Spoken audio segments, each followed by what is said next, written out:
J'aimerais ça que vous nous parliez du devoir du vieillir dont parlait Ouais. Maximilienne Levet. Oui. Dans le fond, Maximilienne, ça fait 25 ans que je l'ai rencontré. OK. Fait que dans ce temps-là, moi, je pensais même pas qu'un jour je vieillirais, là. Mhm. Mais elle me dit, j'avais fait un exposé, moi, sur le programme Antidote pour les femmes. Puis elle m'a fait un exposé sur le programme pour les aînés. Et c'était le mouvement de la flamboyance, ça s'appelait.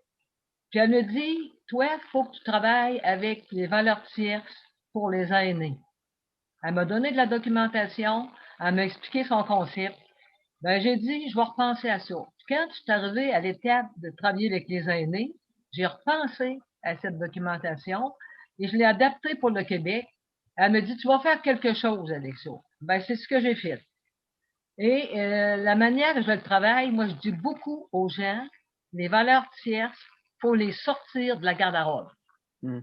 Parce que on a une société de valeurs de performance, de vitesse et de consommation qui fait PVC et que moi j'appelle valeur de plastique. Puis j'ai dit aux aînés, quand on parlait des valeurs tierces, c'est pas un mot qu'on utilise beaucoup de tierces au Québec, là. Mais ça veut dire reléguer au troisième rang. Comme les aînés, comme les valeurs des aînés. Et j'ai dit aux aînés, comment on va l'appeler? Et on va les appeler les valeurs du cœur. Moi, je parle des valeurs du cœur et des valeurs de plastique. Pour, ce qui est important de voir aussi, c'est quand on parle des valeurs, c'est de ne pas les opposer et dire qu'il y a des valeurs bonnes et pas bonnes. Faut pas faire une dichotomie. Moi, je dis la lenteur, la vitesse a besoin de la lenteur. La force a besoin de la faiblesse. Le, la performance a besoin de la vulnérabilité. Et je me dis aussi que ce vécu de ces valeurs, quand on les porte et qu'on les vit, on est bien avec.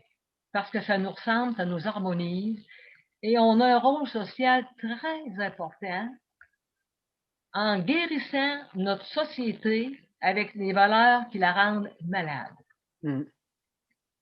On parle d'anxiété sociale, d'anxiété de performance, même chez les tout petits. Fait que moi, je dis aux aînés, quelle belle chance qu'on a d'être lent, d'être disponible, d'avoir du temps. Enfin, c'est un peu une façon de les traiter. Puis j'ai beaucoup travaillé les valeurs tierces avec deux générations, avec les jeunes à l'école et des aînés. C'est extraordinaire ce que ça donne. C'est un peu ça le Un peu, devoir c'est un peu ça le devoir du vieillir dont Maximilienne ça Levet fait partie du parlait. devoir du vieillir, parce que dans le devoir du vieillir, moi je dis, c'est un devoir ou une évidence, ou les deux. Et dans le fond, je commence en me disant que les besoins réels des aînés sont ignorés socialement. On n'a pas appris à vieillir. On n'a pas appris à finir. On n'a pas appris à mourir. On n'a pas appris à perdre en restant gagnant. Et pourtant, il y a là tout un vécu et toute une expertise que possèdent les aînés et qui pourrait changer toute la société. Le vécu, de vieillissement, c'est une expérience très vivante et pas du tout triste. Donc, le devoir qu'on a, c'est de vivre cette étape si importante et de l'affirmer et de la partager. Ça devient un rôle social. On n'a pas besoin de faire plus. Comment Faire on ce fait qu'on est. ça? Comment on fait ça, le partager autour de soi? Avez-vous des trucs à nous donner? Ben, je me promène, moi, avec une jeune qui me dit, ah, j'ai l'impression de pas aller assez vite. Puis la jeune me dit, ah, je te fais perdre du temps, je te fais perdre du temps. Non, tu me fais profiter du temps. C'est Mhm. un peu, avec les gens, je tente d'amener des éléments, de trouver des nouveaux slogans Mhm. pour sortir de la performance et valoriser les valeurs tierces. Et ce que j'amène aussi, c'est qu'un devoir qu'on a comme aîné, avec les choses qu'on a vécues, des fois on est les seuls à savoir l'histoire de nos lieux. Mhm. Ben ça, là, c'est une expertise à transmettre, un devoir de mémoire. Souvent aussi, l'histoire des lieux, puis le partager aussi, ce qu'on vit, dans ce qu'on vit, les éléments que je trouve importants, dans le vécu de vieillissement, dans des affaires de vieux, vieilles à vivre, il y a apprendre à se détacher. De Il lâcher y a prise. à faire des deuils, à lâcher prise. Puis ça, c'est une réalité qui fait du bien à tout le monde autour. Si on la valorise et si on ne se cache pas pour le faire, on est pas mal à l'aise de le faire. Il y a toute la fierté que j'entends dans ce que vous dites. Être Une fier, fierté, justement, de lâcher prise. faire des lâcher prise, une fierté, se détacher, une fierté, et voir que le détachement amène à l'essentiel. Il nous amène à rentrer à la maison. Il nous amène pas à se perdre. Il nous amène à se trouver. Moi, j'appelle ça, pour les aînés, le striptease de nos vieux jours. Et là, on décortique qu'est-ce qu'on perd dans notre tête, qu'est-ce qu'on perd dans notre corps, qu'est-ce qu'on perd. Et on a plein d'humour à travers ça. Quand on met tout ensemble, on rapetisse, on ratatine, en tout cas, tout ce qu'on veut.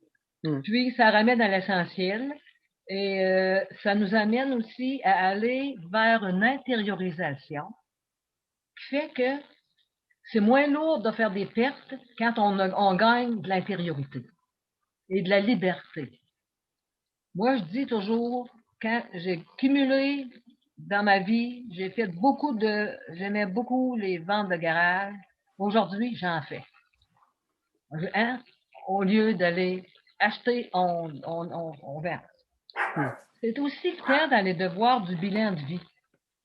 De trouver dans sa vie un fil conducteur, puis de trouver qu'est-ce qu'on va laisser aux autres. C'est aussi vivre la finitude. C'est normal que les choses finissent. C'est de le voir comme normal, puis de l'accepter, ça change toutes les choses. Ça devient une expérience, la finitude. C'est aussi important de finir que de commencer. Qui peut montrer ça aux jeunes? Qui peut montrer ça à notre société? Qui peut? Bon, c'est nous autres.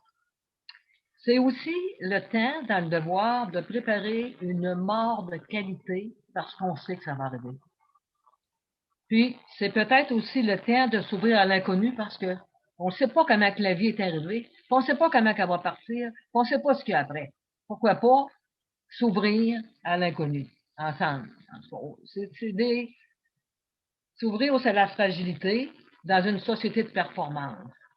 C'est un cadeau de vivre la fragilité et de donner un témoignage de fragilité dans une société de performance.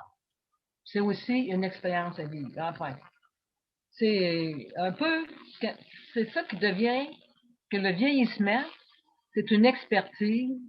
Et quand on le vit, on devient dans le bon moment, dans le bon temps et dans la satisfaction, dans le sentiment d'être en vie, même pour des petites choses qu'on vit.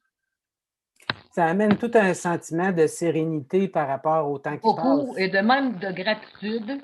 Moi, je dis dans le fond, ce qu'on a souvent notre slogan, c'est vieillir vivant. Vivre toutes les étapes et non pas vieillir performant. Debout jusqu'au bout. Puis, le vieillissement, c'est pas un flop. C'est vraiment un top. C'est le temps de la plénitude, de la complétude, d'aller à l'essentiel et de ramasser tous nos morceaux. Merci beaucoup, Nicole, vraiment.